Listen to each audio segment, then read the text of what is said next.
For this episode, we're going to be talking about J-horror.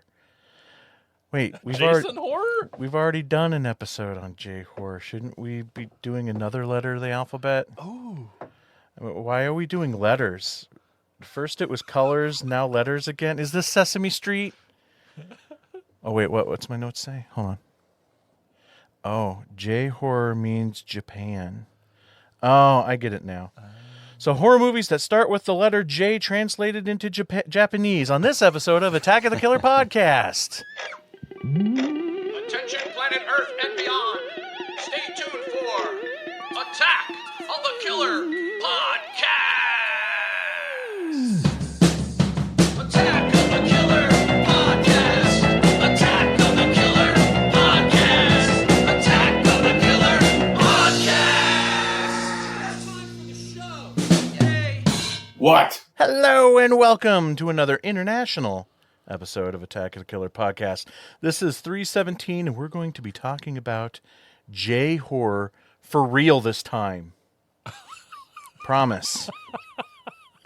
Now, if this is your first time listening to the show, you might be lost in the storyline, so you may want to go back and listen to the first 316 episodes real quick.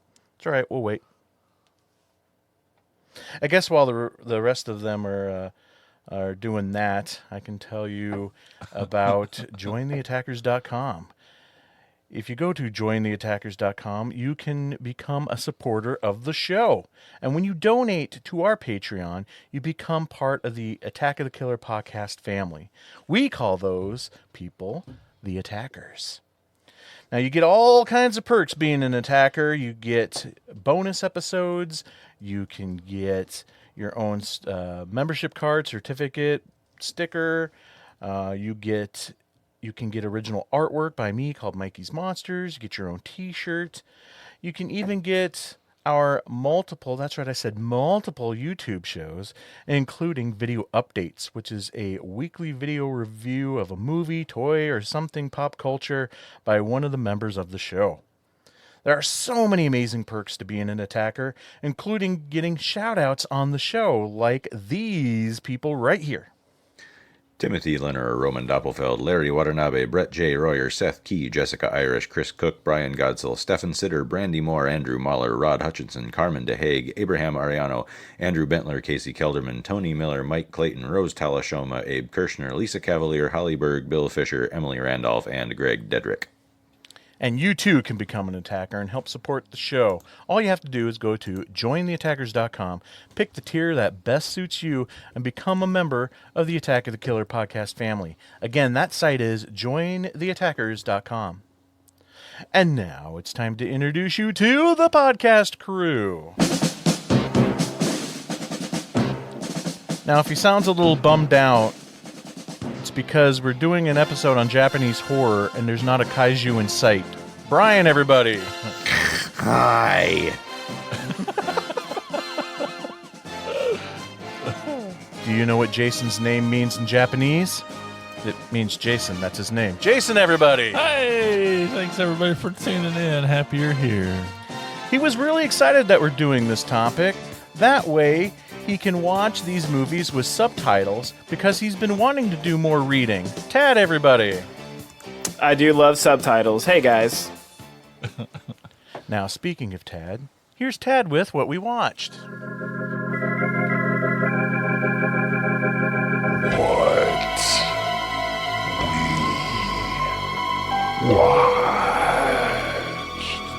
Well, I was on assignment last episode, so I have a lot of what we watched. But I'm curious to hear what you guys have watched over the last week. I know some of us had a nice 4-day weekend for the holiday. So, Jason, what did you watch? Oh my gosh, guys. I've seen one thing since the last episode, and it's a part 4. What's your favorite part 4? Oh my goodness, favorite part 4. My knee-jerk reaction, because you put me on the spot, is going to probably be Friday the 13th final chapter. Close. That wasn't it. What was yours? What's yours, Ted? What's your favorite Probably Nightmare on Elm Street. Brian? Yeah, I think. Yeah. Oh, no, Leprechaun in Space. Oh, close. You're all close. I watched Despicable Me 4. in the theater with Oh, the that's fam. that's close enough. It's to pretty Nightmare on Elm close. Street It's pretty close. It was good. It was fine. I don't know that I've even seen the first 3 or Minions, but I think it's 3 that's my favorite, only because Trey Parker does a voice of the villain in it. oh well, this villain's it's done kind by of- Will Ferrell, Oh, no, that's nice. and it's got a great cast, obviously, but Yeah. of actors. Yeah, it was good. The kids really wanted to see it, so we went and saw it. It's just weird with that franchise because you got like 4 Despicable Me's, you got like 1 or 2 Minion-centric only movies or something like that. But it always seems like when the dust settles on the whole Minions thing, and you stop seeing like Minions on every toy shelf, it's like, oh, it's time to do another Minions movie, Despicable Me 27. Here we go. Yeah, it's the merchandising, I think, that's keeping them alive, and good for them. Yeah, I mean, as I'm watching it, I'm like, oh, they can do as many of these they fucking want to.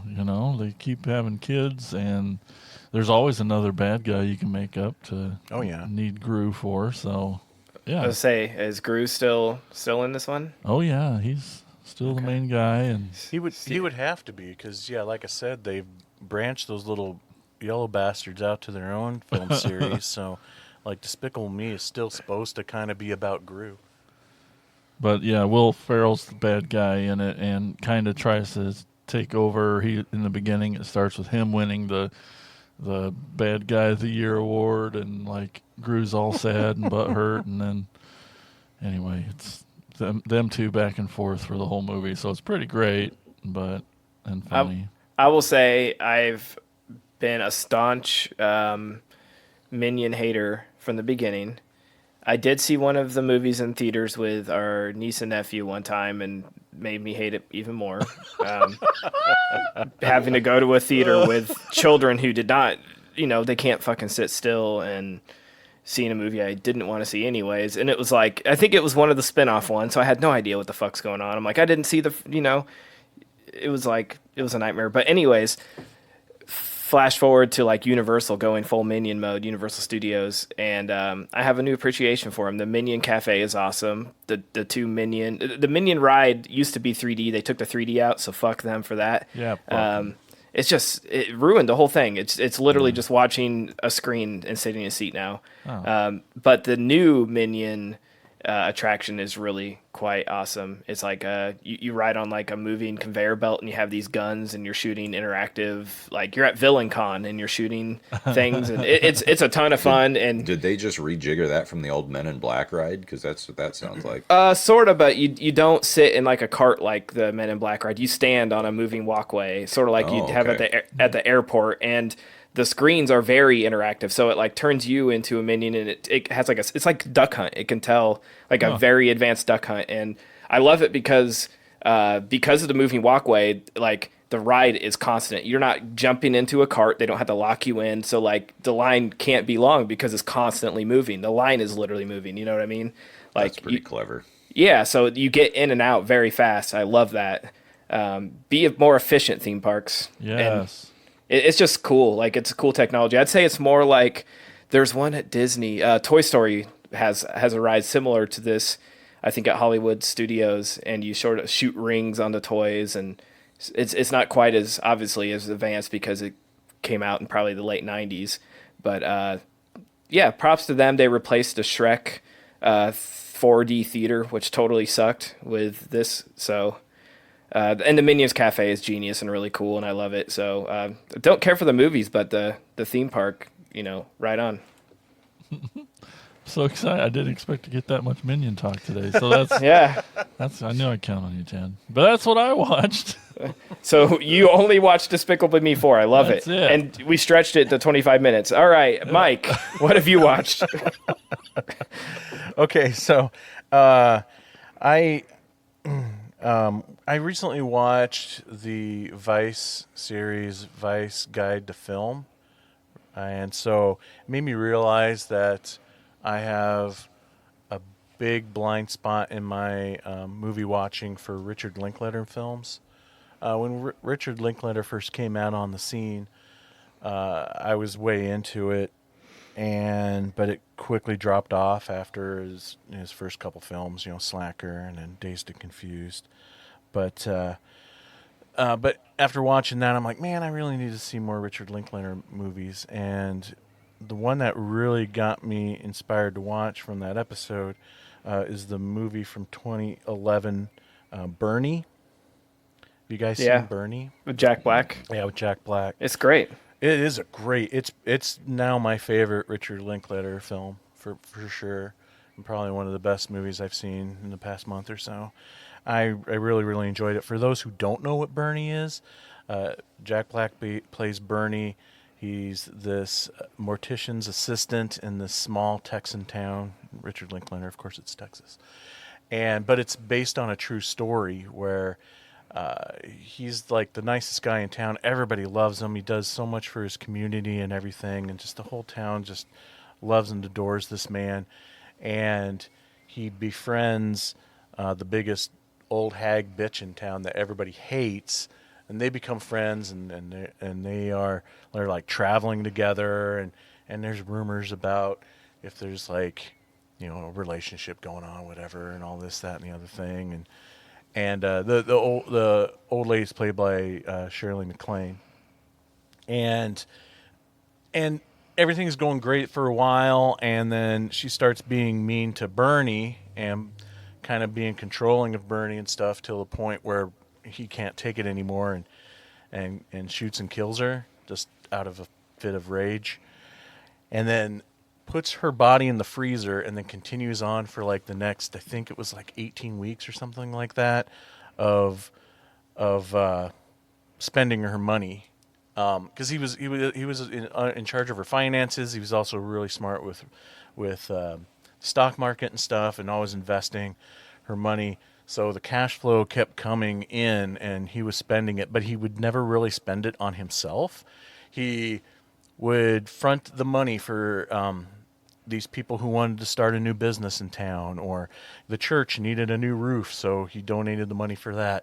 This person needs a new car, so he'd buy him a car. So like this whole town is flourishing from Bernie's generosity of this woman's money. Then in comes Matthew McConaughey, who suspects foul play, and they end up finding the woman's body in the freezer and everything. And Bernie confesses right away. He knows he's a super sweet, nice guy, and he knows what he did was wrong, and confesses. And it's a wild and crazy story. It bills as a comedy, and it's kind of funny, but it's kind of more just funny in some of the situation, not like knee slapping funny or anything like that. And it gets kind of dark and sad towards the end. So Matthew McConaughey petitions to have the trial take place in another county because, like, the first time it seems like maybe in the history of the American judicial system is that the town is, wrapped up in the case, and usually when that happens, they want to petition to have the trial somewhere else. So it's not like a lynch mob situation. It's the opposite, though. This entire town wants Bernie to be free. They don't want him to get tried, even though they all know he did it. But they hated her so much and loved him so much that they wanted him to walk, and so they had to have the trial moved in order for Matthew McConaughey to throw the book at him. And it's just such a crazy story, but one of the things I really was fascinated with the way they told this story is it intercuts with interviews, a lot of interviews with like locals from the town, and it's just really interesting because it's a small Texan town, a lot of gossip, a lot of rumors and stuff. So that everybody's separate own opinions and retellings of the story is what completely drives the narrative of the film. So it's maybe not the most reliable narrative, but I just found it really neat the way they drove the story with those talking heads. So highly recommend Bernie. I also want what? I was just gonna say, Linklater I think is underrated for like the variety. Like every one of his movies is completely different from the last. He doesn't really have I mean, he has several coming of age movies, but like really, I mean, he did Scanner Darkly. It's like Yep. completely different from Bernie, completely different from Dazed and Confused. Like so many, he's just all over the place. I love it. He's just always trying something new. Well, he'll do Anyways. something extremely independent and like the Before trilogy, for example, and but then turn around and do like a big Hollywood family friendly movie like School of Rock. So Yeah. yeah, I need to get me some more Richard Linklater films under So my belt. his new one just came out, like Hitman or something. Yeah. On Netflix. Yeah. Okay, so the next one I watched, it's a film I just randomly clicked on Tubi when I was under the weather a little while back, and it's from 2021. It's a horror comedy called Crabs. And it's about a horde of murderous crab monsters that attack a small coastal town, which ends with a giant, and Brian, you'll appreciate this, ends with a giant crab / robot fight at the end. I've heard of that one. I've been meaning to watch it, but I haven't got to it yet. It actually turned out way, way better than I expected it to. Like, the characters were fun, the performances were decent, the effects were pretty cool. Some of those crab monster suits were awesome. And yes, it's cheesy, but not as cheesy as you might think it is with the kaiju fight at the end. It's still pretty fun. And speaking of kaiju fights, the last one I watched was Godzilla X Kong New Empire. Woo! Mm-hmm. And that it was fun. Yep. It was fun. To me, it was It's all a movie. to me, it's all just worth it for the big monster fights. And Heck yeah. I mean, I really also just appreciate out of every version of King Kong that we get with different films, that this franchise really gives Kong a lot of personality. Yeah, I love I've said this many times. It's my favorite version of Kong as a character. I love Legendary's Kong. Yeah. And all the Kong stuff in that movie is easily the best stuff about it. Especially the first time he confronts the evil apes. And there's a sort of nunchuck scene. Yeah. Yeah. Well, it's just great because like there's so much going on with Kong emotionally and story wise with no dialogue. So I feel like we could do a Kong movie and just completely not deal with any human characters. Yeah, because he's expressive. You can read emotion and tell a story with Kong. You couldn't do that with Godzilla. He's just mad or he's asleep. Right. And he doesn't have he needs a little baby Godzilla like Kong has his baby gorilla. And I just love how Godzilla has permanently taken residence in the Coliseum as his little puppet that is bed. fun. It is. Apparently that was Wingard's edition, because while they were working on the movie, he was sitting in his office one day and looked at his cat asleep and curled up in the cat bed. It was like, that would be funny. And I don't know, you know, the child in me got really excited when Kong and Godzilla finally did team up there. Oh, yeah. You know, when Mothra set Godzilla straight, like, knock your shit out, you guys need to team up. And Godzilla's like, okay. The best description of the movie yet. Yeah. So that's what I watched. All right, Brian, how about you? Oh, but I can't remember. Did I mention Curse of Evil and that other podcast I did last time we were here? I forget if I don't think you mentioned it on timeline. our show now. So, okay, so I was on my friend Nix's show, Cinema Shit Show, and they had me pick the movie, so I picked a Hong Kong flick, and I was like, oh, I'm going to go for one I haven't seen either. So I picked Curse of Evil, thinking it was going to be like some crazy black magic monster movie, and it's kind of like a Shaw Brothers version of an Andy Milligan movie where a bunch of horrible, greedy people are fighting over an inheritance. Huh. But it's really, really weird and confusing. Like, I'm still getting text messages from Nick's going, so now hang on a minute. When this person did this thing, is that, like, I think it broke their brains. Okay, so let's see. We watched Night Swim. That sucked. It was Amityville swimming pool. I was all excited because Wyatt Russell was in it, and I thought it was going to be fun, but it was very bad. Watched the second Prophecy movie, not the Killer Bear one, but the Christopher Walken one. That was fun. I mean, Christopher Walken's always a good time, right? Right. Watched Monkey Man. That was pretty cool. Yeah. Sort of like a Tony Jaa movie with better acting. I don't know if you guys ever saw like Onibaba or The Protector, like similar kind of story and action, and the setting's a little different, but Samaritan Zatoichi. I mean, Zatoichi movies are always a good time. Never going to go wrong there. Robotrix, that's a goofy. It's a Hong Kong flick. I'm not sure if it's category 3 or not because there is a lot of nudity in it, but it's also very silly and doesn't have any of the really like nasty, mean-spirited shit that you'd think of a category 3 movie. But it's about a girl who gets her consciousness implanted into a robot so she can help get revenge on the guy who killed her. Awesome. But it's just incredibly silly. The Beekeeper, the new Jason Statham movie, we watched that earlier this weekend. That is a fucking blast. Like, because you see a beekeeper who takes revenge on, thinking, God damn, they have really run out of steam. But there's more to it than that. Like, it would make a good, like, you could do a triple feature of that in the Crank movies, I think. Like, it's not quite on that level of craziness, but it's close, and there are some really fucking funny kills and action sequences in that.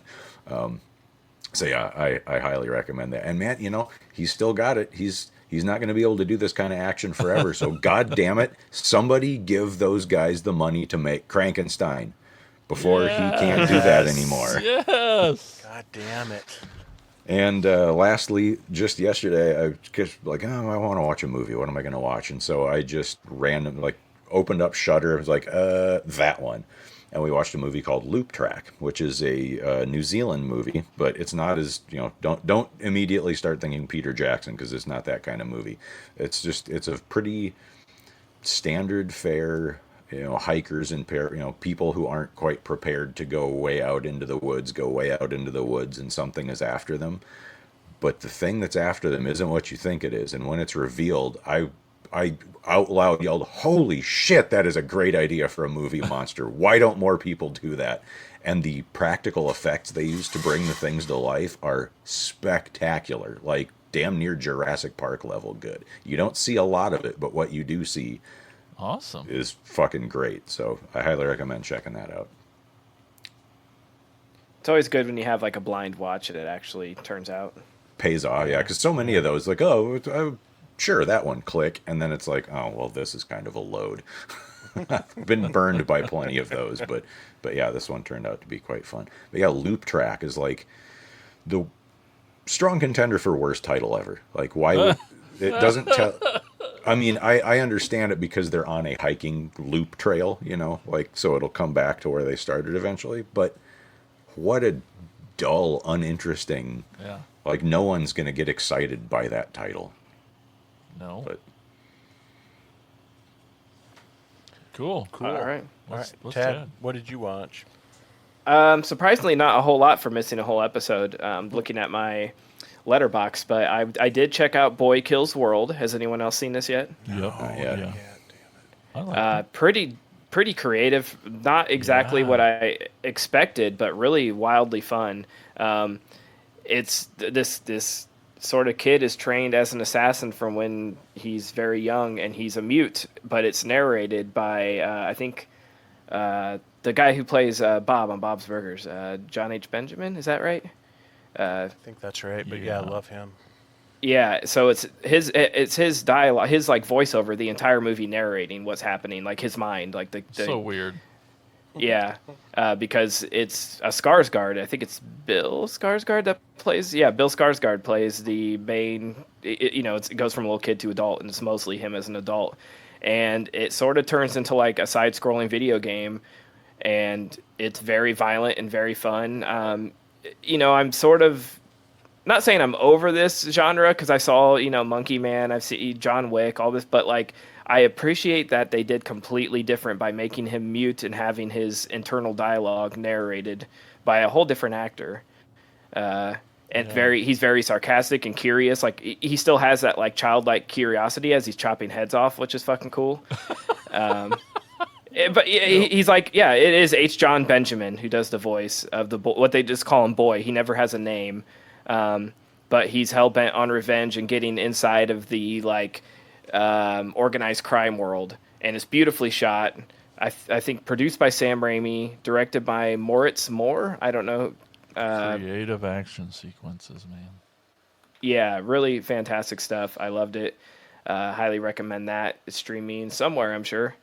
The next thing I really, really enjoyed was the Last Stop in Yuma County. Have you seen this yet, Jason? No. I threw it your way because we have a similar man crush on Jim Cummings. Yeah. He's a lead in this. He didn't write or direct it.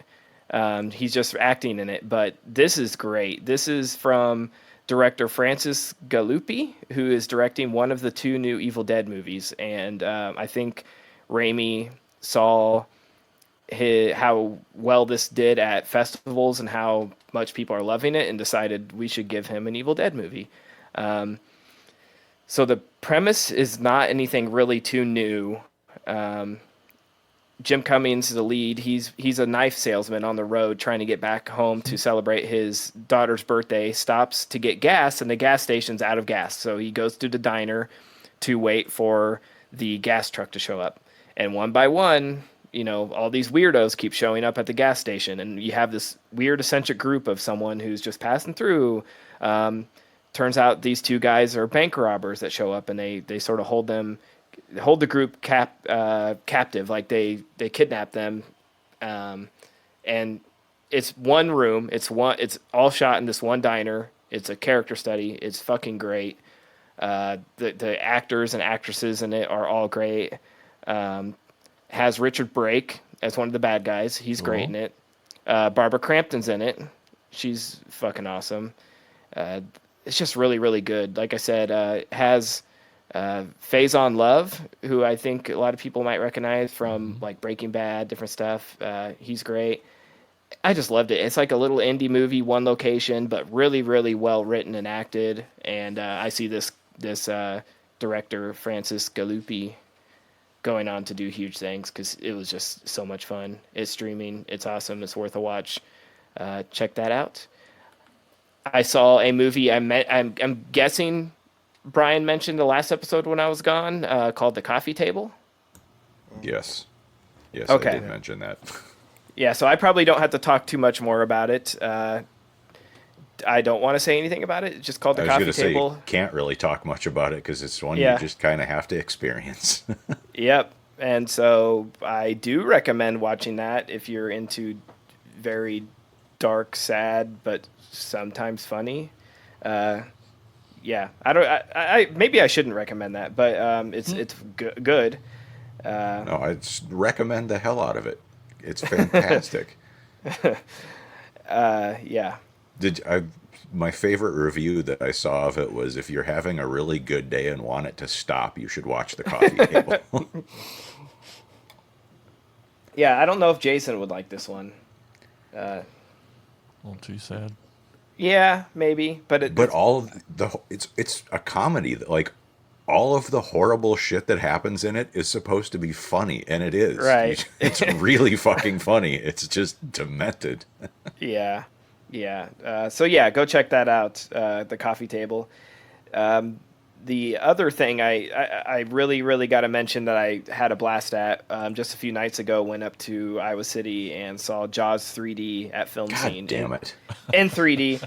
And when I got there, I was, met up with Justin Beam and his lady, and I was expecting it to just be like the red and blue anaglyphic 3D. It was the real 3D. You had like the powered glasses and everything. And it was wild. Like I never thought I would see this movie in like an actual 3D. Like the things were, it looked great. The 3D looked great. And it was a blast. Everybody cheered when something would come out of the screen, everybody would like freak out because it's like that ugly blobfish at the beginning, then the arm, and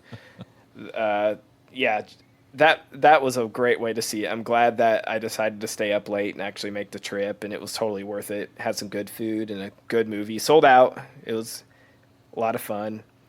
And anytime you go to film scene, it's great. They always do great things, and they're showing some wild stuff coming up on late shift at the Grindhouse. Ross is always programming wild stuff.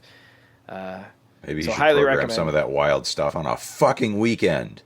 Well, I mean, they're selling out on Wednesday nights, so I get it. They do sometimes do Fridays like spinoffs if they have a certain special movie or a holiday, Friday 13th, any of that. But they're in a college town, and college kids, they'll stay up at 10 o'clock on a Wednesday.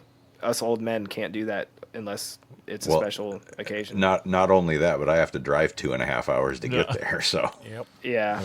So And just when I see you in October at Halloween-a-Palooza, make sure you actually kick me in the nuts just to really drive it home. Deal. Oh, Sounds good. No, you didn't go talking see to Jaws 3. You Oh. don't get to touch my nuts. aw. I'll find a way. Don't worry. Can you grab that soundbite? I will. Yeah, it was a lot of fun. I love that. Like I said, I love the theater. I love if you've never been to late shift at the Grindhouse, they have little punch cards and an actual time clock. You punch in, and Yep. when you fill your card, you get a prize. They give out prizes ahead before the movie. They do like a half-hour trailer reel, which is a little much for someone who has to drive 2 hours home. But yeah, it was fun. Yeah, I still have my punch card in my wallet. Too. Yep. Yeah, I forgot my one that had a couple punches on it, but luckily Ross is like, well, you can just bring them back and we'll combine them. You're good. I'm like, sweet. So if I lived closer, I would be a member because it's Oh yeah, me too. such a cool place. I'm jealous that they have it. I really wish, I love it. I love that place. I love what they're doing. Everything about it is so beautiful. So yeah, that was what I watched. Awesome. Okay, thanks, Ted. Let's talk about some movies, some J horror movies. That means Japan. Ted, what's our first film? Our first film is Evil Dead Trap.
Nami hosts a late-night home video program. She receives a tape which appears to be a real snuff film. She and her crew investigate the location where she meets a man looking for his brother who warns her to stay away.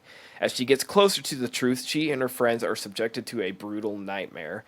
So this is one that I have seen the cover of, the poster, heard about it forever. Of course, you hear Evil Dead Trap and your mind's like, is this like an Evil Dead knockoff? What's the deal? Not at all. Nothing like it. Nope. But it's been on my list forever. I've almost blind bought it several times during a Blu-ray sale somewhere. I started to actually watch this on the plane ride home from Raleigh, and I was like, "There's kids around. I probably should not do this." And I'm You glad I should watch stopped it and ask them to watch with you. Yeah, That's- give them a little my other earbud. Join Yeah. in. I ended up watching some of it on my laptop on the drive home from St. Louis, but I was like, I need to watch this at home with the full surround sound on the big screen. So went back and started over, and this was really cool. I didn't know what to expect really because I hadn't seen a trailer outside the poster, which makes it look the original one sheet doesn't make it look great, but some of the I think the Blu-ray cover art makes it look cool as shit. And it was really unique. I think it starts really, really strong when there's a lot of mystery, and it felt like it dragged a bit towards the middle and end, where it's like, all right, just fucking kill everybody and let's go. Like, And then it goes to full me, anyways. Japanese fucking batshit. yes, which I appreciate. I love Yeah. that part. So I really enjoyed this one. It was a pleasant surprise. I would watch this again and again and be one. I could see this being one of those movies I would, show at the birthday party or show to a group of unexpected friends. And if nothing else, some fun, creative kills and really creative uses of the camera. And in the beginning with the whole group of women going and their one dude who joins and some unexpected sex scenes. I wasn't expecting that in this one. Well, Yeah. there's a reason for that, but we'll get to it. Well, I was going to say, I know I'll spoil my one piece of trivia that several of the actors are actually Japanese porn stars. Yeah. But I imagine this is not a first-time watch for Brian or Mike. I don't know about you, Jason. First time for me. I really liked it a lot. Oh, good. Oh yeah, it was everything that I love about Japanese horror films is in this movie. I mean everything, and all the kills were so great. But the highlight, of course, is the one that's you see everywhere when you look it up. But that scene with her in the chair and those three spikes was so fucking inventive and like Oh, yeah. relentless. Yeah, brutal. It doesn't stop. You're like stuck there, and it just keeps happening slowly, and you see those rails just keep moving through her, and she lives through most of it, and it's holy fuck. Just its unrelentingness of that scene, that death is just fucking brutal. I loved it. And I mean, I know you guys probably like the ending better, but it's cool. You mean the weird direction it goes? Yeah, Okay. It's fine. I don't remember hinting any of that coming up to that, but Suppose James Wan might have watched this movie. right. Oh, that's in my notes. Yeah. My notes Maybe a couple times.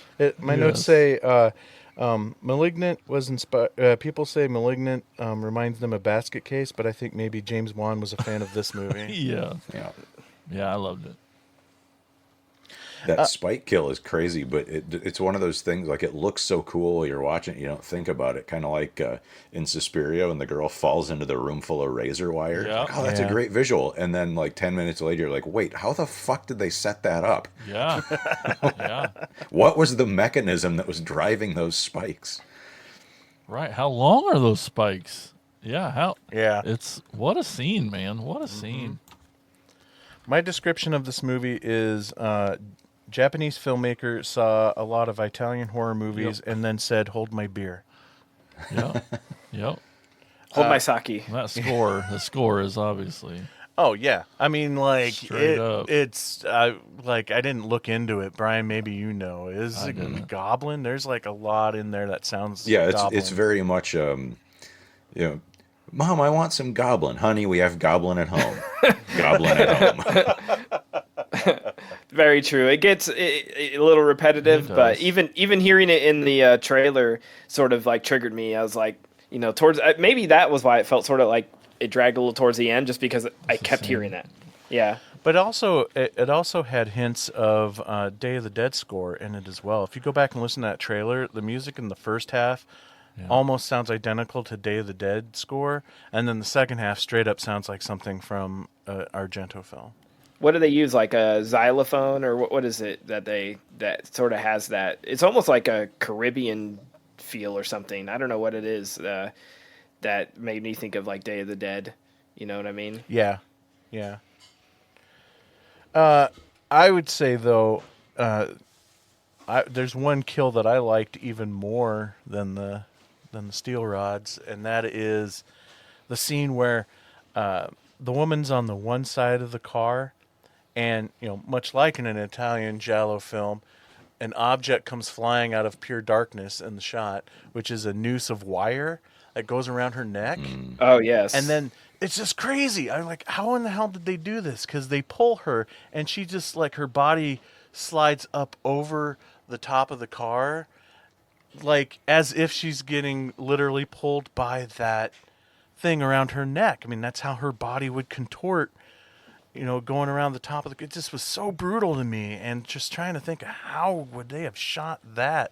What kind of harness would they put her in order to still make it look like all the force is coming from around her neck?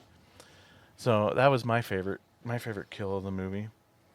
Yeah, I mean that one was badass and cool. I didn't enjoy it though because it was just What led up to it? there's a that led whole up to there's it? like 45 minutes of rape in a car scene that was Yeah. happening. I was like, ugh. Good And Lord. it just cracks gonna me kill up them though both that that's anyway. where the some of the exposition comes from. That like while he's going at her, she's asking him questions. Yeah. It's like explaining part of the movie. Oh, all right, that's a choice. Yep. But yeah, great kill. And when she falls on her head at the end, it's like, okay, that sucks. Ouch. And then The whole thing. It also has an amazing eye stabbing torture scene that Oh, would in the make beginning? Fulci's nipples hard. Oh fuck. That yeah, and the eyeballs. little sniffle. Yeah, the sprays. Oof. I'm always curious, like, it's, what eyeball scenes are most accurate? Like, are eyeballs actually just filled with liquid like that? Would it just, It flowed out of that one. yeah, I like a don't water know that it balloon? would come out like that, but there is sort of a jelly-like substance. I mean, that's the stuff they make hand sanitizer out of, right? Oh. Eyeball jelly, yeah. I mean, I've bitten into a fish eye before, but Ugh. Why? What? probably some weird food. I don't know. I'll try anything once.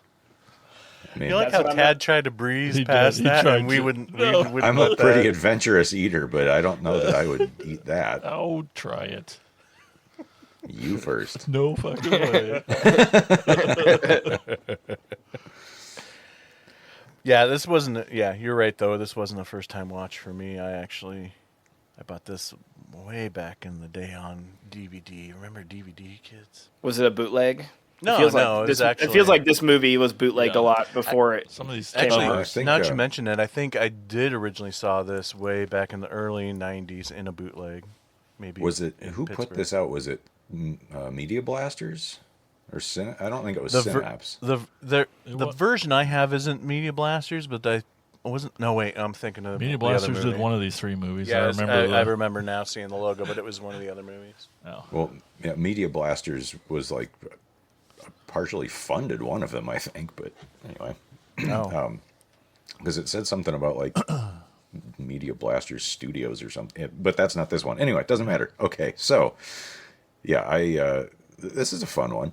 It is too long. I think if they cut Yeah. out maybe 15 or 20 minutes out of the middle.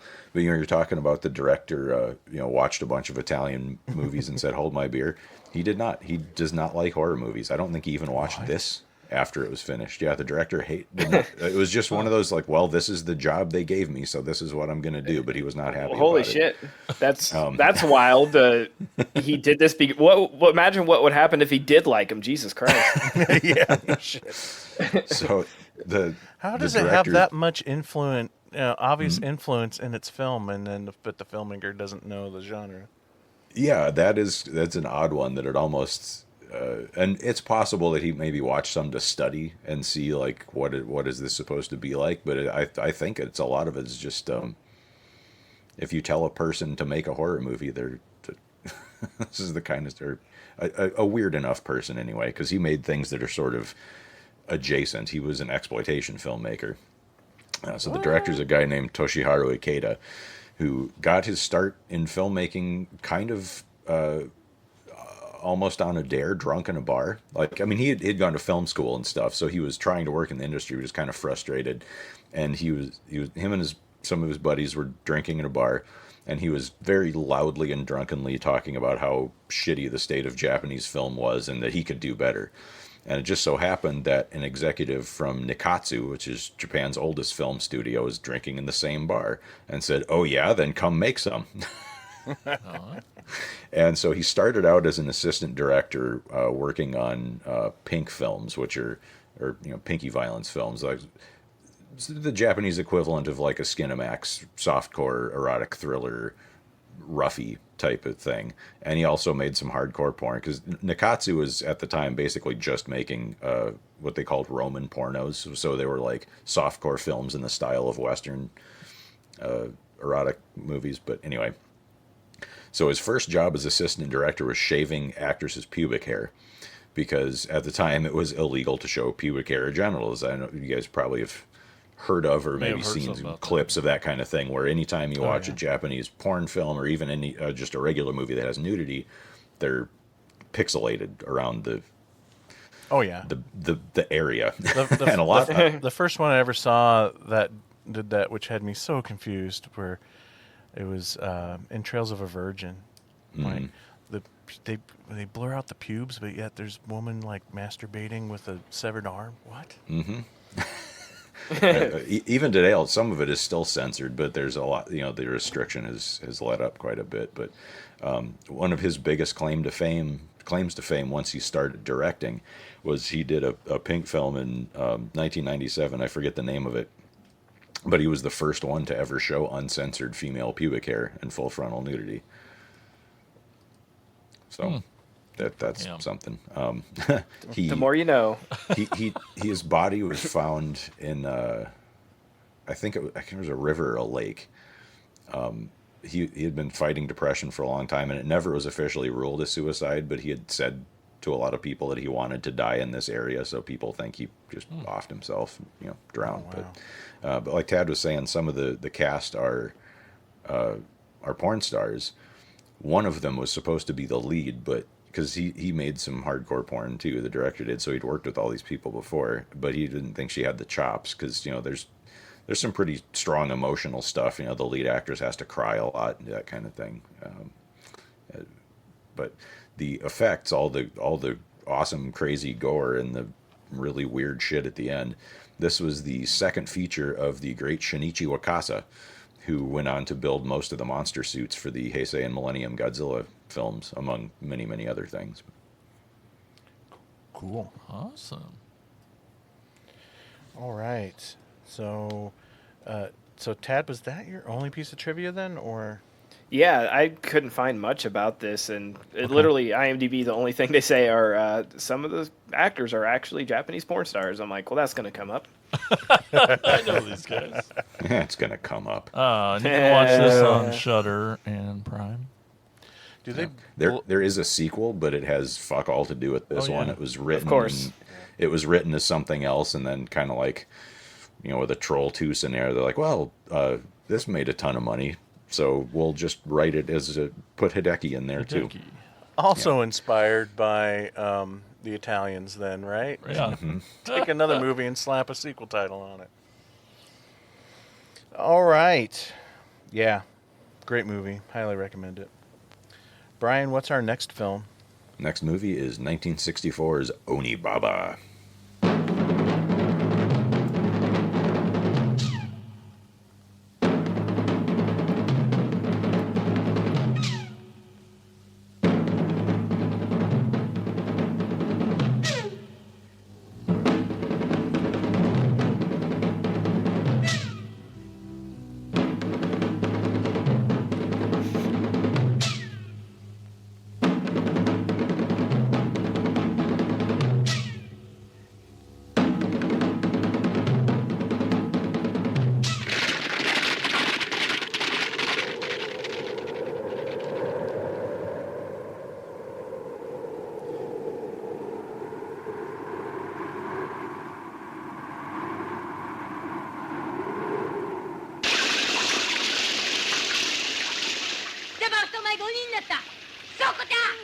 子ちゃん、わしが悪かった。邪魔をしたのが悪かった。この面を取ってくれ。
Love all these trailers that are just music and sound effects. It's Yep. So there's an old woman and her daughter-in-law are trying to survive in war-torn 14th century Japan by tricking soldiers into falling into a pit they've dug and then robbing their corpses and selling their armor and things to outlaws in the area. And at one point, a guy who was off fighting in the war with their son slash husband comes back and says that the other guy was killed after that he and the dude who came back deserted the war, and as starts putting the moves on the daughter-in-law, which the old woman is not real pleased with.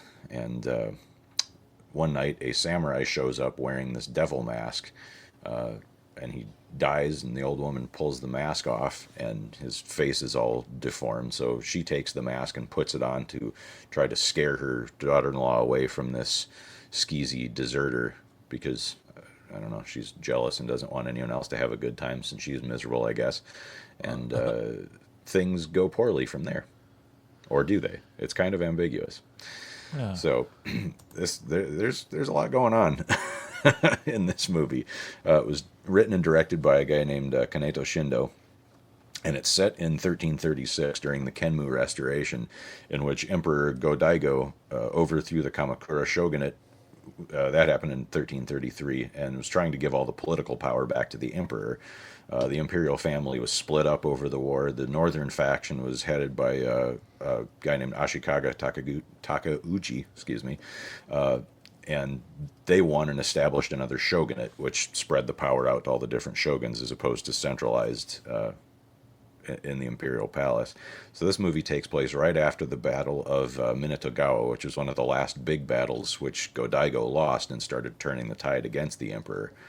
The mask that the old woman puts on and takes from the samurai is a Hanya mask, which was used in No theater, not No theater, No theater, like NOH theater, and represents a jealous female demon. So it's representing the old woman's jealousy because her daughter-in-law is moving on from her husband dying and is trying to set up a new life with this other deserter who comes back, although he's kind of a shitbag too. So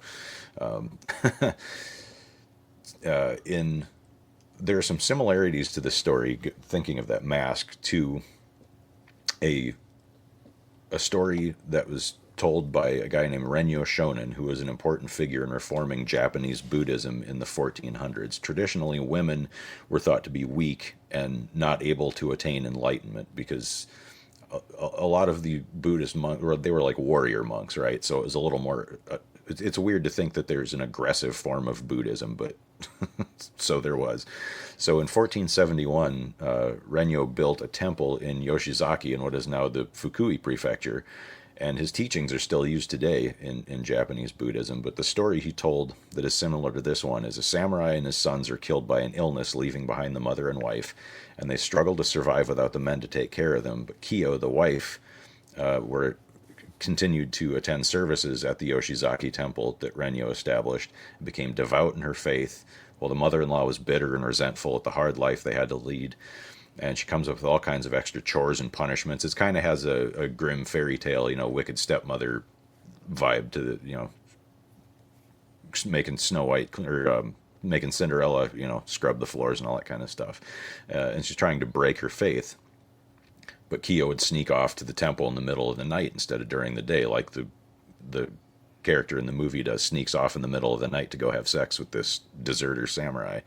So the old woman gets this devil mask and scares her daughter on the road, but she recites some Buddhist mantras and, basically gives her a blessing and goes on her way, as a good Buddhist should. And the old woman feels so bad about this that she runs home and tries to get the mask off, but it's stuck, because that happens to the old woman in the movie too. Supposedly she gets caught in the rain, and the rain, I don't know, makes the mask shrink and stick to her face. That doesn't really make any sense. So there's kind of a hint of some supernatural stuff going on here. But Kiyo feels bad for her and gets her to say a prayer, and the mask comes off, and then they go to the temple together. So this story is meant to try to be more inclusive and bring more women into the Buddhist faith and minister to them as well. The movie is a lot meaner and more ambiguous, because at the very end, the old woman's still got the mask stuck on her face, and she's chasing her daughter-in-law, and the daughter-in-law jumps over the pit that they've dug to kill all these samurai and makes it over. And the old woman jumps, and that's where it ends. So you can kind of go either way. Do you think that she made it over, and maybe the story ends kind of similar to this Buddhist parable where everything's okay? I like to think the old woman biffed it because she couldn't see out of the mask and fell into the pit and died, but that's because I'm an asshole. So Right. Well, the mask finally did come off. Oh, that's right. But then she's still chasing her, But she's all her face is all deformed. screwed That's up right. now. That's right. I forgot. Yeah. Which Yeah. makes me think thinking that of there's the a samurai being supernatural deformed. element going on. Yeah. Yeah, right. Because I suppose if the mask was stuck, it could have ripped her skin off. But I guess. but If that's what that that was implying, but right. But I also don't think so. I think it was a punishment. I think Yeah. the ghosts got her. because the samurai, when she stole the mask off of the dead samurai, his face was all screwed up underneath the mask too. Right. Yeah. So yeah, I'd never seen this before. It had been on my list forever, but I just hadn't gotten around to it. So I'm glad we had it on the list here. So I finally had an excuse to sit down and watch it. Yeah, same here. It was really good. Because there's something about. I mean, I love black and white cinematography anyway, but something about black and white Japanese films from this period are just, the picture is so sharp. The Yeah, it's contrast fucking in the blacks and gorgeous. whites are beautiful, and Yep. It's just and that gorgeous. tall grass moving Oh, is just such an amazing visual. And it's in a lot of samurai movies. You see that, and I just never get sick of looking at that. It's just such a beautiful image. Well, this Yeah, this level of was really good. cinematography in a 1964 Japanese film, it's just, there's a reason it's Criterion. I mean, it's Right. beautiful. Absolutely, it's gorgeous. Like, part of me, like, watching this, I'm like, I have no idea what the fuck's going on, and I don't care because it's so fucking gorgeous just to look at. You could watch this on mute and just, like, get hard. It's awesome. I mean, this is all. Is this on sets or is this on all natural element? Because it just feels so controlled Well, it as far seemed as on location to me. Yeah, exactly. It totally feels like location, but it's so well controlled. You know what I mean? Like with the lighting, the way they have it lit and everything. It's so like everything's so intentional. But man, how do you pull that off? You know. And there was one shot. One of the cool shots I thought was, I think it was the night scene when the mom is confronting the daughter-in-law about sleeping with the other guy. That there's like a just giant moon in the upper right-hand corner of the screen. Yeah. Oh, that moon shot is so beautiful. And again, it's like, that can't be natural, right? That has to be like, I don't know, some matte painting or something, right? Yeah, I'm sure that was some kind of composite, but it sure seemed like all the outdoor stuff really was outdoors. Yeah, 'Cause you think it would be just really hard to control the motion of that grass to get a realistic wind, because the wind is always changing direction. You know, it's not like just being blown by a fan from one way. You can see Yeah. it just sways and moves in all these different directions, and that would be crazy to try to replicate that in a studio. Well, and then just some of the scope of those shots. It's like there's no Yeah. way you could fit all that in just one little studio. But I'm just saying it's so well shot. Like The everywhere. lighting control they did have Yeah. was top notch. I thought Yeah, it's like the fact that we're even discussing like how they did something and this wasn't made in the 60s, like is pretty mind blowing, right? Yeah. I thought the first time they drop a dude down that hole, I don't know, it was just, it's a composite thing, but like the way that dude fell in that hole, it felt different than just some, cut out of some dude falling. I don't know. It was so cool and like visceral, and yeah, this movie ruled, man. And that mask is perfect because it's scary, but it's also got the way those eyebrows turn up in the middle. You're like scared and scary at the same time. It's badass. See, I've always been wanting to see this movie too, and because of that image of that mask. I mean, any reference I've ever seen of this movie is of that mask. In particular, the shot towards the end when the daughter-in-law comes back to the hut and the mom can't get the mask off, and she's crouched down when the daughter-in-law first walks in, and she kind of turns up with her head. So there's a really cool, creepy-looking shot of her hunched over with her head turned in towards camera, and that I've seen that on posters, and it's like the image that between that the creepiest images is between that and that one where she's scaring it's the second time she's wearing the mask scaring the daughter-in-law, and she rises up with her arms spread out. That's just really creepy too. Damn good. Yeah, this is cool as hell. Go watch it. It's on Max or Criterion Channel, or just go buy the Criterion. I don't know if this is on. I don't imagine it's on 4K yet, so I'll probably wait to buy this because that Criterion's going back through and putting shit out on 4K now. So Yeah. Just as I started getting a bunch of Kurosawa stuff from them, yeah, now they're all going to come out on 4K. Bastards. I also really liked about it is how minimal of a score it had. It's mostly musicless. Percussion. Yeah. I mean, I think you can fit the entire score like on a single. I think that's Single. Oh my god. now saying that I love it. I should let people know that it definitely is a slow burn. yes, It's almost not really a horror movie. I know. I was really getting nervous there for a while watching. I'm like, oh no. The possible supernatural element, really, the only thing, it's more of a historical drama, but it's really good, so who cares? Yeah, but it showed up on a lot of lists when I was researching Japanese horror movies, so I included I it. got 3 recommendations here for it. It's so good. Oh, okay.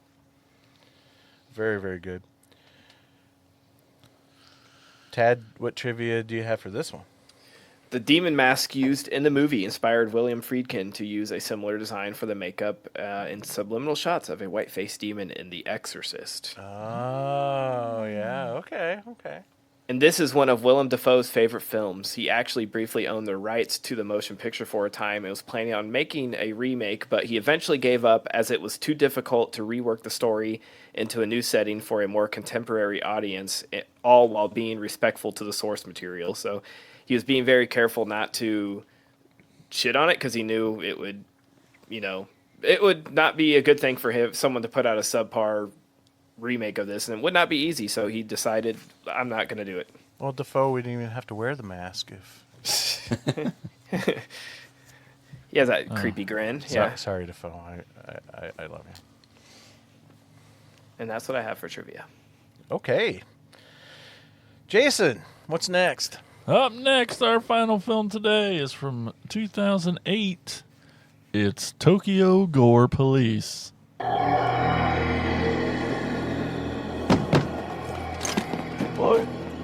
犯人は田中浩二29歳。強盗並びに監禁の前科。通りすがりの女性を拉致監禁。当該廃ビルに立てこもり中。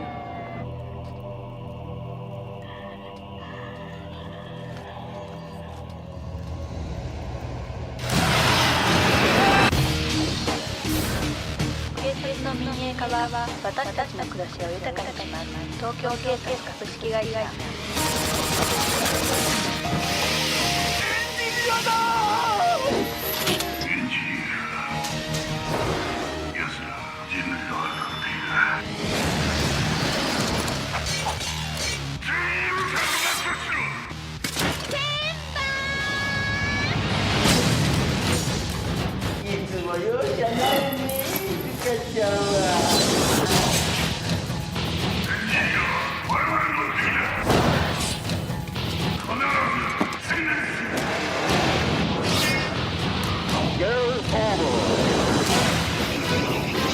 これは復讐なんかじゃない。革命の布石なんだ。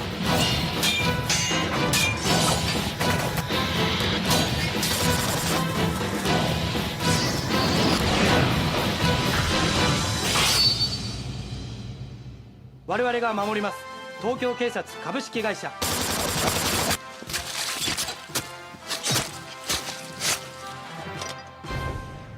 In future Tokyo, a young woman in the privatized police force tracks down her father's killer while battling against mutant rebels known as engineers.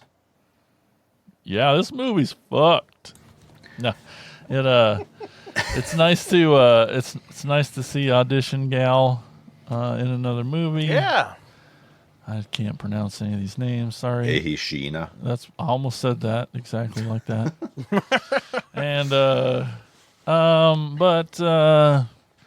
yeah, it's I'm glad they put the word gore in the title. That gets you, ready for it maybe a little bit. I mean, it's like the perfect title, right? It is.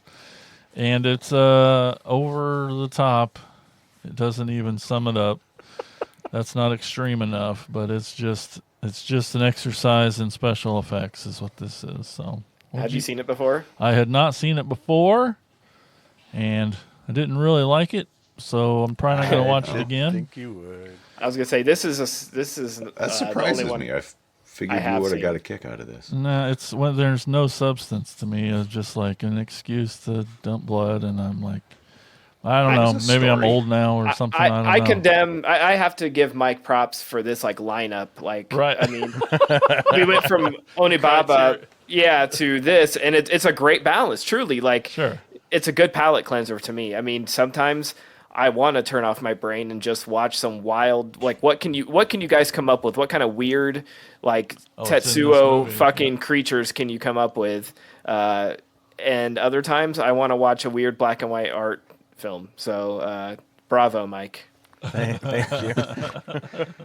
When I was rewatching this a couple nights ago, I was just laughing in my chair going, oh my God, I'm so glad I'm not the one who has to try to explain what the fuck's happening in this movie.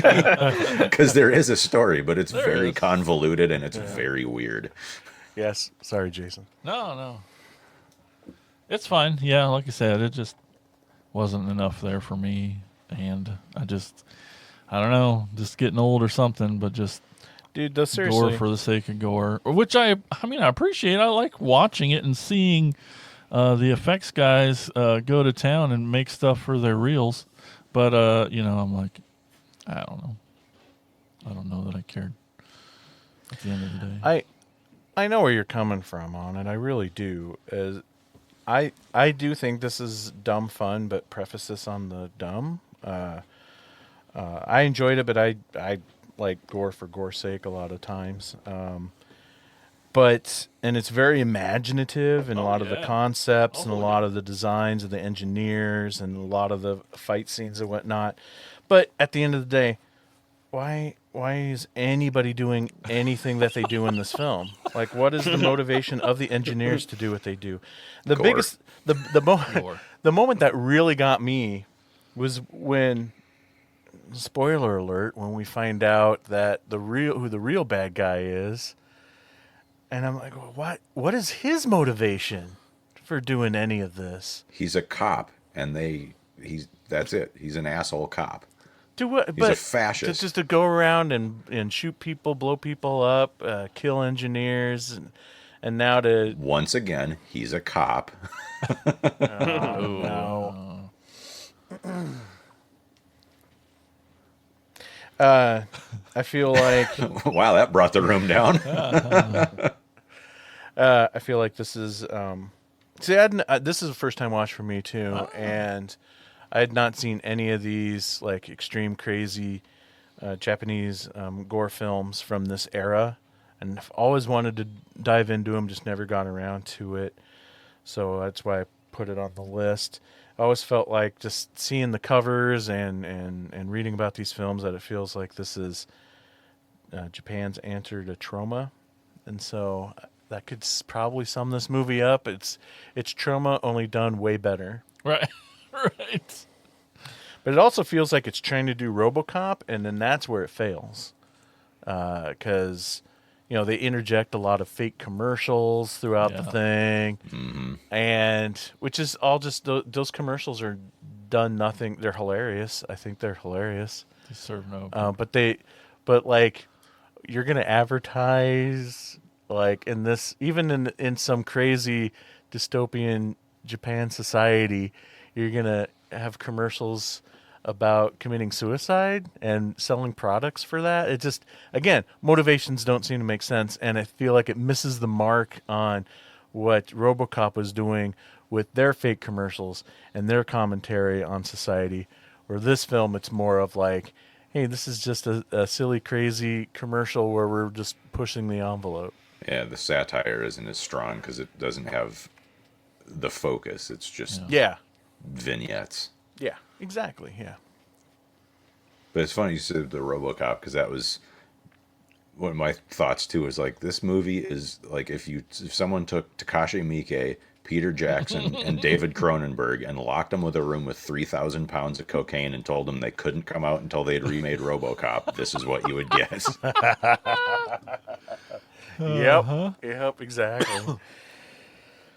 But again, I still think it's a fun watch. If you want to see some silly gore, definitely pushing the envelope on gross humor. I remember when this one came. Oh, go ahead. Sorry. I was just going to say, I remember also seeing this with my friend Adam, who likes really weird stuff, and we were just like, Tokyo Gore Police, like, that's a great title. We should watch that. And we were not disappointed. It's pretty on the nose, yeah. Yep. Does what it says on the tin. This came out around the time of a bunch of, like, there was just this wave of weirdo, high concept, low intelligence Japanese movie, like Robo Geisha and stuff like that, where it's just, let's be as wacky as we can. And a lot of that stuff really doesn't work. Like, it seems weird for me to say this, I know, but like, I don't like most of those movies. So when this came out, like, okay, with a name like that, it's clearly just going to be, but it's so much more insane than any of those other movies. Like, okay, props for, I like this one. It's a lot of fun. It's actually a loose sort of kind of remake of one of the director's earliest movies, Anatomia Extinction, which Error 4444 put out. I think that was their inaugural release from a couple of years ago. So it's been a couple of years since I've watched it, but I remember enjoying it. So was this not the first of those extreme gore, dumb Japanese movies that we're talking about? Oh, no, this came kind of towards the latter end of a lot of that stuff, actually, yeah. I guess I didn't really do any work or research, but I just assumed this was like the trendsetter. Well, like, Evil Dead Trap is actually credited as being the first. It's not Japanese the same splatter category. movie. Well, okay, No. if that's the class, then not even close, but just as a splatter movie. So, but yeah. So, I mean, I can't remember the dates of all of those, but it was all in the early to mid 2000s. This one was 2008. So it came after a lot of that other stuff. I mean, I'm not saying it's the last one by any means, but that kind of thing had been going on for quite some time before this. But and thinking also about it being gore, it's not just blood. There really is gore. There's guts and body parts and shit flying everywhere. Have you, any of you guys see that movie, The Sadness? Oh yeah. Oh yeah, yeah. See, I did not like that flick at all. And when it came out, everyone was raving, "Oh, this is so gory, it's so gory." There's nothing in that movie but gallons of fake blood. There's no, or very little anyway, actual prosthetic effects. It's just throw a bucket of blood on somebody and call it gore. And I was really disappointed in that. But watching this movie is like, yeah, this is what fucking gore is. It's pieces and guts and chunks and body off parts penises. flying everywhere. Yeah. Like, you're going to make a gory movie, show me some prosthetic limbs, man. Yeah. Yeah. All right. Tad, what trivia do you have for this one? Tokyo Gore Police was shot and completed in just 2 weeks, which is pretty damn impressive. Yeah. The director came up with the idea of the brothel when he visited a go-go bar in Thailand. And those are the only 2 things I could find. I'm sure there's a lot more. I would love to know. There's probably on a special edition Blu-ray or something, some behind the scenes on the makeup and stuff, because that's what I'm interested in, seeing how they pulled some of that shit off. Yeah, there's some really cool effects in it. So what's anybody's favorite bit of gore or creature effect? What stood out to you the most? I'll jump in because my favorite is the Alligator legs? Yeah, the alligator, the woman with the bottom half alligator chompers. Mine too. Yeah, I was gonna say hard to beat that. Yeah, that's why I jumped in first. But I liked the lady with the blade arms and legs too, walking around like a dog. The gimp. Oh yeah, the swords. Yeah. It's like reminded me of like something from like Silent Hill, or obviously feels like they saw this for Grindhouse, with the cherry with the leg for a gun, or the big giant cock gun. But even her morphing though had some cool stuff to it too. Didn't she have like an alligator arm there towards the end or something? Yep. Mm-hmm. And the crazy mad scientist with the fist cannon. I love that was too. Yeah, that was cool. That was very cool. People listening are like, "What the fuck?" Well, I was gonna say, you just Google it and hit images, and I mean, don't spoil it for yourself. I mean, we have the cool dude that had like the exposed brain and 2 like binocular eyes. Yeah, what the hell? That fired eyeballs like cannons. It's cool as shit too. Like, just creative. Very. Yeah. Well, the fist cannon and the fists are flipping the bird, and the finger is what impales. That's so dumb. So dumb. Oh yeah. Was that it for trivia? Yes. Okay, then that is it for our trip to Japan. I know we haven't even really scratched the surface when it comes to horror films from Japan, so we may have to come back to this topic at some point. I know Brian's saying yes. But now we're going to take a quick break, and when we come back, we're going to finish out with our last 2 segments. But first, you're going to hear a promo for our podcast network called the Prescribed Films Podcast Network. The PFPN is home to so many great shows, such as Cracktastic Plastic. Oh. Have you heard of that one, Jason? Once. So, members of a punk rock band, X-Ray Mary, come together to talk about their love for retro toys, focusing on G.I. Joe, Masters Universe, and Transformers. These guys love colorful plastic. You can check out Cracktastic Plastic and all the other shows at thepfpn.com. We'll be right back.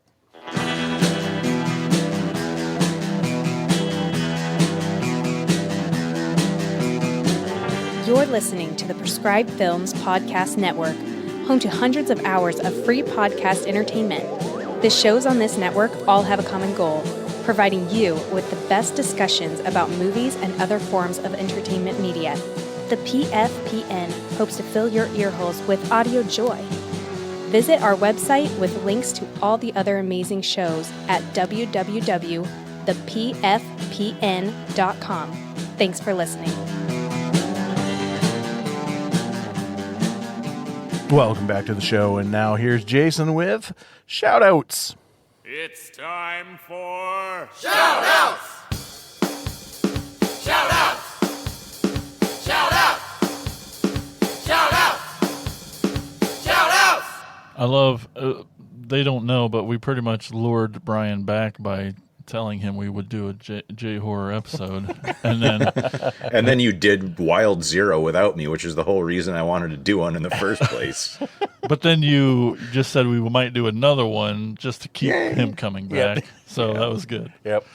And then I realized that Tad used a very inappropriate photo for the shout-outs image that I'm surprised didn't get shut down. But it's him getting his penis chomped. Did he? off. What was it? Getting the penis chomped and just blood exploding, but it doesn't, you can't tell necessarily. It's so funny. Anyway, Yeah, we you can't asked, see the pee-pee. what are your favorite Jason Yeah, 'cause it's horror gone. Yeah. Up first, we got Jacob McLaughlin says, he made a list, of course. Godzilla, 54. Godzilla versus Hedorah.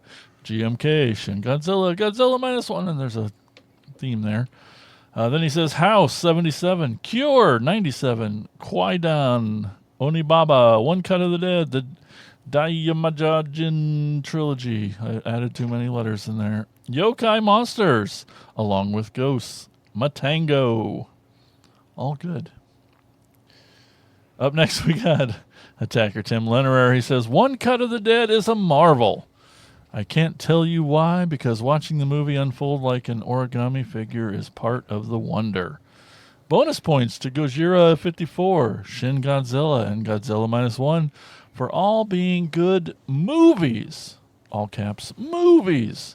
Not just good kaiju flicks. Ju-on The Grudge is masterful, as is Ringu. The American version just Xeroxed the good stuff from the original movie and added a bunch of bad ideas. Yup. And if you haven't seen the 70s Lone Wolf and Cub movies, I love this description. Tim's such a fucking poet. They range from adequate plus to masterpieces.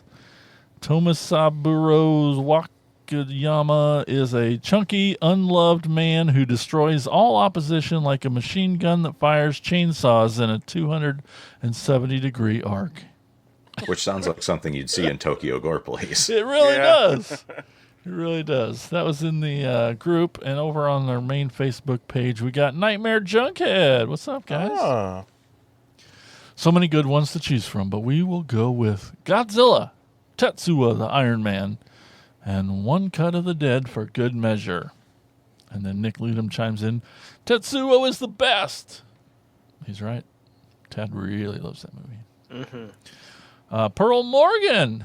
Ah. Pearl, what's up? She says, Marabito, Pulse, Audition, One Cut of the Dead, Dark Tales of Japan, and a Netflix series called School Tales. The list goes on with so many creepy greats. Anybody seen that School Tales? No. Well, Pearl knows her stuff. Up next, we got Nick Leadham. He says, Gozu, Kwaidan, Jigoku, and House, and of course, Tetsuo. And then Lisa from the Bad Movie Bunny podcast, up last, says, House, and one I think I remember liking a lot, Battle Royale. Yeah. Fuck yeah. Heck yeah, That man. movie is awesome. It is. And that's that. Oh, wait. We got some voicemails. Hey everybody, Attacker Brian here, and it sounds like this episode we're finally going overseas to Japan. And Japan is known for great horror films, and it gave us Godzilla. So if you want to watch something with the kids, you can watch any myriad of Godzilla movies from the original to the newest one, and every one pretty much in between. And what about Spirited Away? It's animated, but Finlay and I went and seen that last year here where I live at a historic theater, and we both loved it. And it has just enough horror. I mean, the parents get turned into pigs. There's a crazy-looking demon figure in it, and it's just fun. It's perfect gateway animated horror. But if we're getting serious, For the adults, we're going to go Ichi the Killer. Audition. Everybody knows Audition. She cuts a guy's legs off, feet off, something like that. What about any of the Japanese guinea pig? If we're getting real serious, like real late night grindhouse shit. Any of the Japanese not serial killer, any of the Japanese guinea pig stuff. I mean, that's right up there with the Water Power franchise. What should be a franchise. I think there's only one, but No. Probably my favorite. Not because it's an easy watch, because it's history, and part of history most people forget is Men Behind the Sun. Those Very aren't hard movie Japanese. to watch, but very historic and very good. Hope you guys have a good week. Go watch some Japanese horror films, and take care. Bye-bye. Any comments on that, Brian? Yeah, I'm surprised we didn't get more Takashi Miike stuff. Otherwise, I mostly agree. But yeah, the Men Behind the Sun movies are Hong Kong flicks, not Japanese. So I thought about putting Ichi, but it's so borderline if it's horror or not. yeah, it's not. It's just a really fucked up action movie, basically. Yeah, I love it. But I need to watch it again. It's been a long time. Yeah, same here. Been dying to rewatch it too, and I almost put it on the list. But I was also the movies I looked up. I made sure that at least either Letterboxd or IMDb had horror in the As a tag. classification, and neither of had Ichi class. But as horror. I mean, how can you not love a movie where the title comes out of a puddle of jizz? Oh. Which is actual jizz, by the way. That is the jizz of the guy who made Tetsuo. He was hanging out on set, and the director and Miike was like, "Okay, hang on, we need the effects guys to mix up some I got fake this. cum." And basically he's like, "Hang on, just give me a couple of minutes," and he just went away and then came back and splattered it on there, and they filmed it. Huh. Okay. And I was worried about a Water Power franchise, but that's all right. We got one more voicemail. Here's the hot rod. Well, Attacker Rod here again. Well, after last episode and having learned about the Attack of the Killer podcast views on the movie Father's Day, I had to seek some therapy. My therapist said to just keep listening to Attack of the Killer podcast, and it will all make sense soon. So I'll keep listening until you guys start making sense. But it was weird. My therapist's name was Michelle, but she had a really deep voice. After a while, it sort of reminded me of Insane Mike. What a coincidence. So this episode's about J-horror. I feel like we played this bit before, where it's all about the letter J and not about Japanese horror films. But I'm not going to fall for that trick again. So here's some of my favorite Japanese horror films. Audition from 1999 was a real good one. I loved One Cut of the Dead from 2017 and House from 1977. And since last month, I watched a bunch of Godzilla movies and kaiju movies. Mothra from 1961 and Godzilla vs. Megalon from 1973. And this week's PSA, when life's problems start to hit you too hard, start talking to friends about your common interest. Hey, that's sort of like a podcast. Maybe I'll start doing one of those. Until next time. Hey, thanks there, Hot Rod. Yeah. They're finally catching on, guys. They're not falling for your hijinks anymore, Mike. They're catching on. All right. Well, you too can leave your voicemail. Get your voice on the show. Give us a call at 415-952-6857 or 415-95-AOTKP. Leave us that voicemail. Get on the show, and that is shout-outs. In a small village on the island of Honshu near Mount Haku lived an old man and his grandson. Every day the old man would hike into the forest and be gone for several hours. Always he left his grandson at home. One day the boy asked where his grandfather went every day, so the old man decided it was time to pass on the family secret to the boy. They hiked far into the trees until they reached a small shrine. After kneeling and saying a prayer, the old man stepped into the shrine and set a strange object on the altar. "What is that?" asked the boy. "That is a VHS tape of the movie Neon Maniacs," said the old man. "Why do you put that on the altar?" asked the boy. "It is an offering. Many centuries ago, one of our ancestors sacrificed himself on this spot to keep the village safe. This forest is full of ghosts who would come into the village every night and harass the people.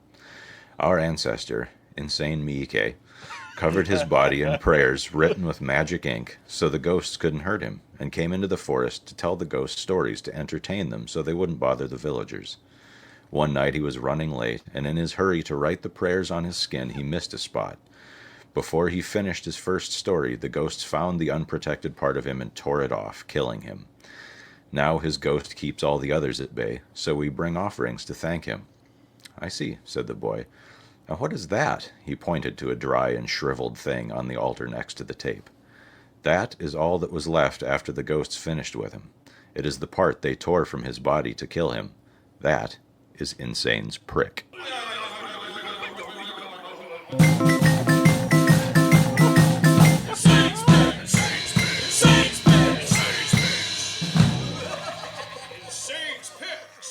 Brian, What's that? I told you it was stupid. Brian, I wish you were my dad so you could read me bedtime stories. So this movie almost made the list of films to talk about this episode. So in keeping with the theme, I've decided to talk about a film from 1995. Or wait, or was it 2012? No, 2014. No, 2017. Whenever it came out, I'm going to be talking about Bloody Muscle Bodybuilder in Hell. Yes! Movie fucking rules. Yeah, it does. During Shinji's daily workout, he gets a phone call from his ex-girlfriend asking for help with her research about a haunted house. Along with a professional psychic, the three of them visit the abandoned house, which apparently was owned by Shinji's father. Once inside the house, they find themselves trapped and tormented by a relentless ghost that takes possession of the psychic, and the only way to survive is total and utter evisceration. They have to chop them up. Anyway, Muscle Bodybuilder in Hell was a passion project for writer, director, and star Shichini Fukuwa.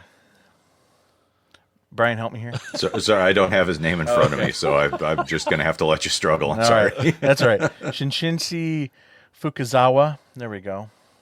The film took 15 years to complete. Many think of this film as Japanese Evil Dead, and it does seem highly inspired by Evil Dead, with some of the same dark comedy, the over-the-top gore, and possessed body parts that continually attack even after they've been severed from the body. And there's even a scene where Shinshinzi says groovy. Although this film takes things way farther than Evil Dead, with a severed foot that keeps flying through the air, kicking our hero in the face, a severed head that sits on top of a severed hand in order to move around, filled with obviously extreme low budget effects and very DIY, and with them being very DIY looking, but they totally go for it in some of the most creative effects that I've seen in a long time. A cut-off hand attaches itself to a foot, face melting, a knife through the back of the head that pops an eye out, and our hero even uses bodybuilding equipment as weapons of choice. Now, I highly recommend Bloody Muscle Bodybuilder in Hell. It's on Shudder, it's on Tubi, and basically you can find this all over the place, so I'd highly recommend checking it out. Easy for you to say. Good Lord. Oh, man. I saw the poster when I was looking around, and I'm like, that's not, and it's real. Oh, Okay. yeah. Oh, yeah. Right. Jesus, that should have been called Insane Shits. That That was that perfect intro. Good Lord. I'll just say all that work I put into the intro, and then you just biffed it. Trip over your dick. Good Lord. I even wrote out like those names phonetically and still couldn't pronounce them right. Totally screwed it all up. Anyway, that's how it goes. Happens sometimes. That's it for this episode of Attack of the Killer Podcast. Thanks, everybody, for listening. Be sure to subscribe to our YouTube channel. We're also on X, Instagram, TikTok, Threads, and Facebook. Follow us on Facebook, and then you too can also leave comments that we'll read on the show for shout-outs. Thanks for listening. We'll talk to you guys all on the next episode of Attack of the Killer Podcast. Oh no, could this be the end of? Attack of the Killer Podcast.